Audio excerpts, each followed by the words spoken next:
Hello everyone, this video is about operation Meghdoot. क्योंकि अभी 13 अप्रैल, about a week back 13 अप्रैल को हमने 40 इयर्स कंप्लीट किए हैं ऑपरेशन मेघदूत के। So I will be telling about what is this operation Meghdoot about, what is the this operation is regarding Siachen glacier.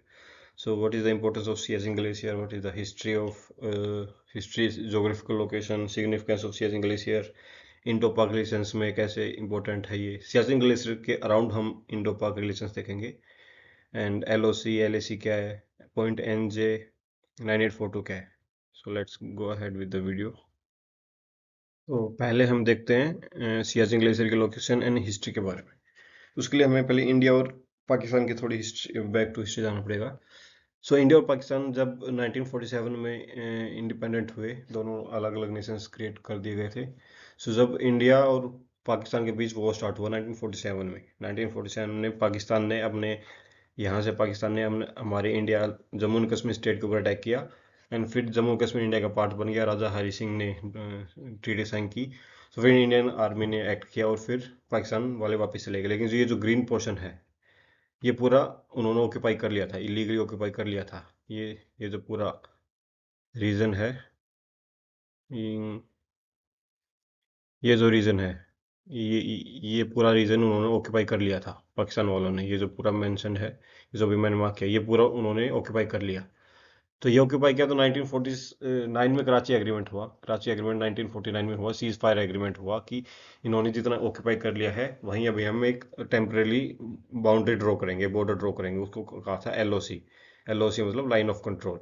सो ये line of control कहाँ से था, यहाँ से स्टार्ट हुआ लाइन ऑफ कंट्रोल और यहाँ तक जाके ख़त्म हुआ.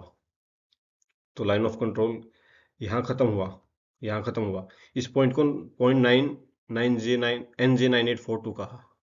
इसके बियॉन्ड, क्योंकि जो जोग्राफिकल कंडीशंस उस टाइम थी, आज भी इतनी ही ख़राब हैं, बहुत ज़्यादा ख़राब वेदर कंडीशंस है वहाँ. ना कोई रहता है, ना कोई पेड़ है, ना कोई जानवर है वहाँ. इजीली हम जा ही नहीं सकते हैं. तो इतनी एडवर्स कंडीशंस में ये जो एरिया था, ये जो पूरा एरिया था, इसे वैकेंट छोड़ दिया गया. तो फिर यहाँ तक NJ 9842 तक हमने एलओसी को डिक्लेयर किया. और इसके बाद ये लिख दिया गया था कि LOC will run northwards of this point, मतलब इस पॉइंट के नॉर्थ में, इस पॉइंट के ऊपर नॉर्थ में जो भी पॉइंट जाएगा वहां तक हमने फिर एलओसी को डिक्लेयर किया गया था. तो फिर तो as per Karachi agreement LOC will go northwards to the point of NJ 9842. तो इस एनजे, ये जो पॉइंट है NJ 9842, ये जो पॉइंट है NJ 9842, इसके नॉर्थवर्ड्स हमने डिक्लेयर किया था, रिटर्न था कि इसके नॉर्थवर्ड्स जाएगा एलओसी वहां तक. और ये जो पॉइंट है ये इंदिरा कोल, हमारा northern most point of India is Indira Col, यहाँ पे है. So Pakistan considered it to be from NJ 9842 Karakoram pass. तो पाकिस्तान ने इसे यहाँ से लेके यहाँ तक कंसिडर किया. ये जो पॉइंट है, ये कराकोरम है. ये जो यहाँ पे बॉर्डर हाईवे है, कराकोरम पास बोलते हैं. तो ये वाला जो रीजन है, ये कराकोरम है. ये जो पॉइंट है कराकोरम, पाकिस्तान ने कंसिडर किया इसे अपना बॉर्डर, और हमने कंसिडर किया था ये वाला अपना बॉर्डर. क्योंकि यहाँ तक हमारा इंदिरा, यहाँ पे पॉइंट है इंदिरा कोल, तो हमने ये वाला बॉर्डर हमारा होता है. लेकिन पाकिस्तान ने क्रिएट किया, एज्यूम किया ये वाला बॉर्डर.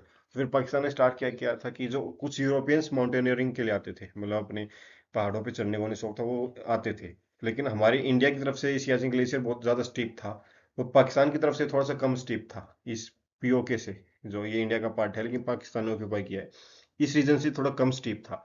तो जो यूरोप के माउंटेनियर्स थे वो यहाँ से अपना एक्सेस लेते थे, और पाकिस्तान उन्हें परमिशन देता था कि आप हमारी तरफ से, हमारी कंट्री की तरफ से एंटर कीजिए पीओके में, और यहाँ से सियाचिन पे माउंटेनियरिंग करके आइए. सो फिर 1977 में एक जर्मनी की एक माउंटेनियरिंग टीम आती है हमारी इंडियन आर्मी के पास परमिशन लेने की, हमें भी जाना है. तो इंडियन आर्मी के उस टाइम जो कैप्टन नरेंद्र भूल थे, उन्होंने देखा कि उनके पास कुछ मैप्स हैं. उन मैप्स में इस पूरे एरिया को इस पूरे एरिया को पीओके का एरिया दिखाया गया है. मतलब कुछ इंटरनेशनल कंपनीज थी, अमेरिकन कंपनीज थी, और एटलस जैसे कुछ इंटरनेशनल मैप एजेंसी थी, उन सब ने सियाचिन को पीओके का पार्ट डिक्लेयर कर रखा था. सो उन्होंने भी पीओके का पार्ट डिक्लेयर किया था सियाचिन को. तो many other agency like Atlas and कुछ लंदन की कंपनीज थी, कुछ अमेरिका की कंपनीज थी, उन सब ने इसको डिक्लेयर किया था। फिर 1978 में इंडियन आर्मी ने भी अपनी तरफ से परमिशन देना स्टार्ट किया, और इंडियन आर्मी की खुद की भी कुछ टीम्स गई माउंटेनियरिंग के लिए सियाचिन ग्लेशियर पे। फिर वहाँ उन्होंने देखा कि कुछ टूरिस्ट के कुछ सामान जैसे सिगरेट्स पैकेट्स, कुछ खाने के सामान के पैकेट्स थे जो कुछ चाइनीज थे, कुछ यूरोपियन पैकेट्स थे। तो फिर उसे पता चला कि पाकिस्तान अपनी तरफ से बहुत टाइम से परमिशन दे रहा है टूरिज्म के लिए, तो ये भी दिखाना चाहते थे कि हम यहाँ से परमिशन दे रहे हैं, हम हमारी कंट्री से परमिशन दे रहे हैं इस लैंड पे टूरिज्म के लिए। सो ये हमें हमसे बिलोंग करता है, ये एरिया हमारा है। तो 1978 में इंडियन आर्मी की एक पहली टीम गई, फिर 1981 में एक और टीम गई इंडियन आर्मी की माउंटेनियरिंग के लिए। तो फिर क्या हुआ था कि जो हमारी इंडियन इंटेलिजेंस थी उनको पता चल गया था कि पाकिस्तान की आर्मी ने कुछ एक्सट्रीम वेदर कंडीशंस के लिए कुछ गियर्स, कुछ ड्रेसेस और कुछ जैकेट्स, शूज़, ये सब ऑर्डर किए। तो इंडियन आर्मी को पता चल चुका था कि अभी पाकिस्तान आर्मी यहाँ ऑपरेशन करने वाली है। तो लेकिन पाकिस्तान आर्मी से पहले ही हमारी इंडियन आर्मी ने 13 अप्रैल 1984 को ऑपरेशन मेघदूत को लॉन्च किया 5:30 PM पे। फिर वहाँ लॉन्च किया, फिर हमने बिलाफोनला, सियाला और जियोंगला, यहाँ सब तक हमने कंट्रोल कर लिया, इंदिरा कोल तक। इंदिरा कोल हमारा नॉर्दर्न मोस्ट पॉइंट है इंडिया का। यहाँ तक हमने हमारी इंडियन आर्मी के जवान थे वो मौजूद थे, उन्होंने अपने अपने ट्रूप्स और अपनी कुछ पोस्ट क्रिएट कर ली थी। तो फिर हमने पूरा जो ये इसको पूरा साल्टोरो रिज बोलते हैं, ये पूरा एरिया है, इसको साल्टोरो रिज बोलते हैं। इसको अपने कंट्रोल में ले लिया, और पाकिस्तान के साथ भी कुछ उनकी एनकाउंटर्स हुए थे, उसमें पाकिस्तान के भी कुछ जवान, 26 जवान शहीद हुए थे, हमारे इंडिया का एक ही जवान शहीद हुआ था।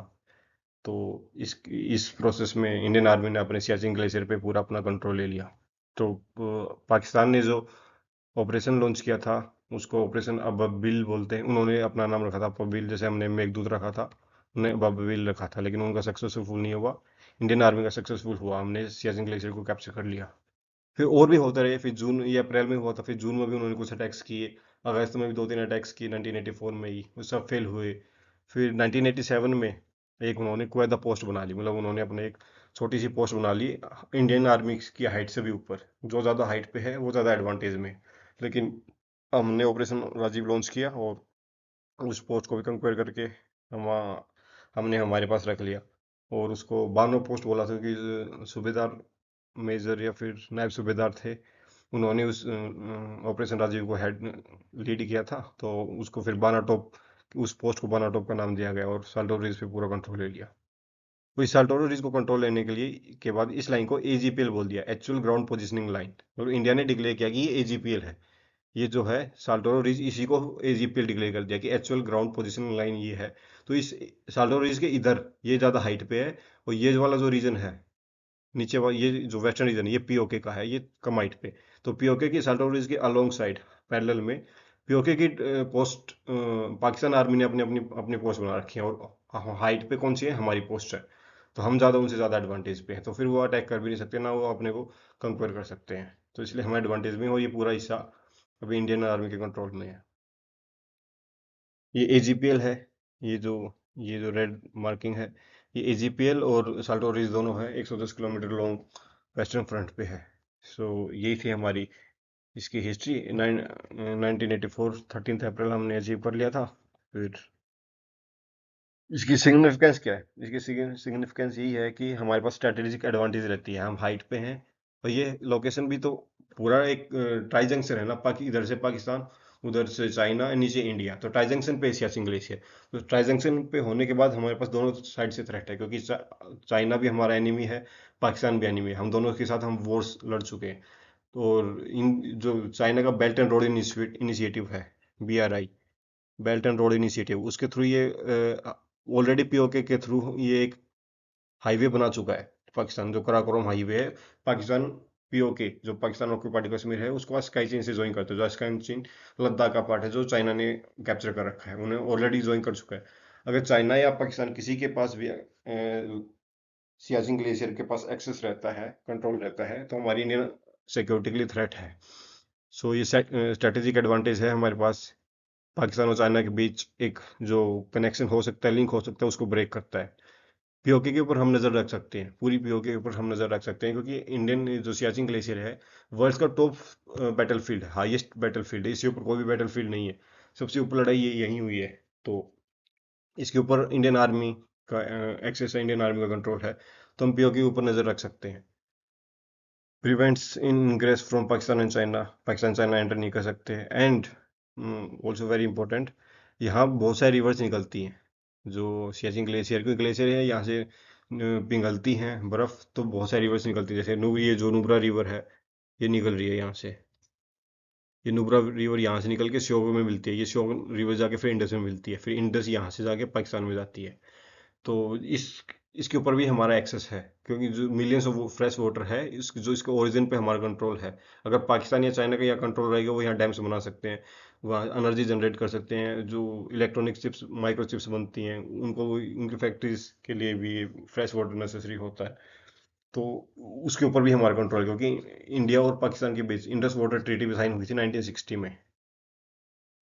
1960 में इंडस वाटर ट्रीटी साइन हो रखी है। तो और इंडिया और पाकिस्तान के रिलेशनशिप को कुछ हॉस्टाइल अप डाउन होते रहते हैं। तो ऐसे में हमारे जो फ्रेश वाटर के जो ओरिजिन है, उसके ऊपर हमारा कंट्रोल रहना नेसेसरी है। ये भी एक रीज़न है। एंड एक बहुत एक्सट्रीम कंडीशन में इंडियन आर्मी ने ऑपरेट किया था, यहाँ इंडियन आर्मी अभी भी ऑपरेट करती है। -50 से -70 डिग्री तक, डिग्री सेल्सियस तक टेम्परेचर डाउन रहता है। वहाँ पे बहुत सारी डिफिकल्टीज को फेस करते हैं, फ्रोस्ट बाइट्स होते हैं, मतलब उनके पैर सुन्न हो जाते हैं, पैर काटने पड़ते हैं, हाथ काटना पड़ सकता है। एंड उनको डीप डिप्रेशन, एंजाइटी, स्लीपलेसनेस, उनकी भूख, उनको सब कुछ ही फेस करते हैं, वो ये सब प्रॉब्लम्स उनको होती हैं। फिर वो इंडियन आर्मी वहाँ रह के हमारे देश की रक्षा कर रहे हैं। सो इसमें सम अप करने के लिए इंपॉर्टेंट फैक्ट्स यही हैं। ऑपरेशन मेघदूत कब हुआ था, इसकी जोग्राफिकल लोकेशन क्या है, इसकी सिग्निफिकेंस क्या है। 13 अप्रैल 1984, अभी 40 साल हो गए हैं। यही फैक्चुअल इंफॉर्मेशन है सारी। Thank you for watching this, and if you like it, do let me know.